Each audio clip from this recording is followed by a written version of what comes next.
નીચેના દરેકના સરવાળા શોધો। શું કરવાનો આ બંને રકમનો સરવાળો।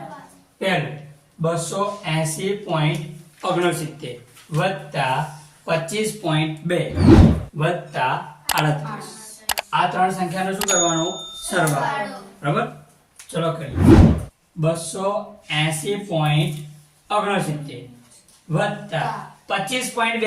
25 આપણે ક્યાં મૂકશું? એકમ દશકમાં 25.2 પોઈન્ટ ના પછીનો આંકડો તરત મૂકવાનો એટલે 2 વત્તા 38। ચલો 38 પોઈન્ટ પછી કશું નહીં તો તમે શું મૂકી શકો? 0 0 અહીંયા આગળ પણ 0, અહીં આની આગળ કશું નહીં તો શું મૂકી શકો? 0।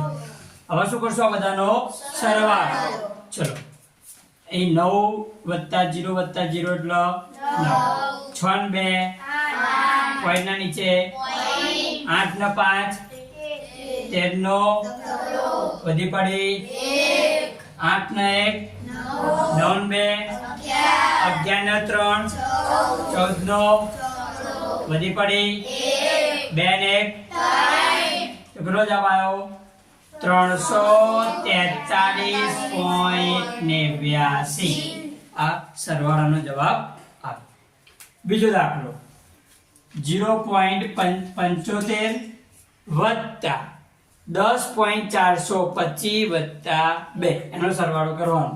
તો 0.75 વત્તા 10.425 તો 10 પછી 0.425 વત્તા 2 તો શું કરશું? 2 ના પછી પોઈન્ટ પછી કશું નહીં તો શું કરશું? 0 0 0 અહીંયા આગળ ઉપર પણ કશું નહીં એટલે 2 ની આગળ કશું નહીં, દશકમાં તો 0 અહીંયા આગળ પણ। ચલો 5 એમના 5 ના 2 7 7 ને 4 11 નો વધી પડી પોઈન્ટ ના નીચે 2 ને 1 નીચે તો જવાબ કેટલો આવ્યો? 13.175। ઓકે, ત્રીજો દાખલો 25.65 વત્તા 9.005 વત્તા 3.7 આ ત્રણેયનો શું કરવાનો? સરવાળો। ચલો ચાલો 25.65 વત્તા 9 તો એકમમાં 9 મૂકશું 0.205 વત્તા 3.7 તો એકમમાં 3 પોઈન્ટ કરી પછી દશાંશમાં 7। હવે જ્યાં કોઈ સંખ્યાને ત્યાં આપણે શું મૂકી દેશું? 0। શું મૂકી દેશું? ઉપર 0 અહીં 0 શું કરવાનું? સરવાળો। 0 5 0 તો 5 5 6 ને 7 13 13 નો પોઈન્ટ નીચે વધી પડી 9 ને 1 10 ને 5 15 ને 3 18 નો વધી પડી 2 ને 1 કેટલો જવાબ આવ્યો? 38.355।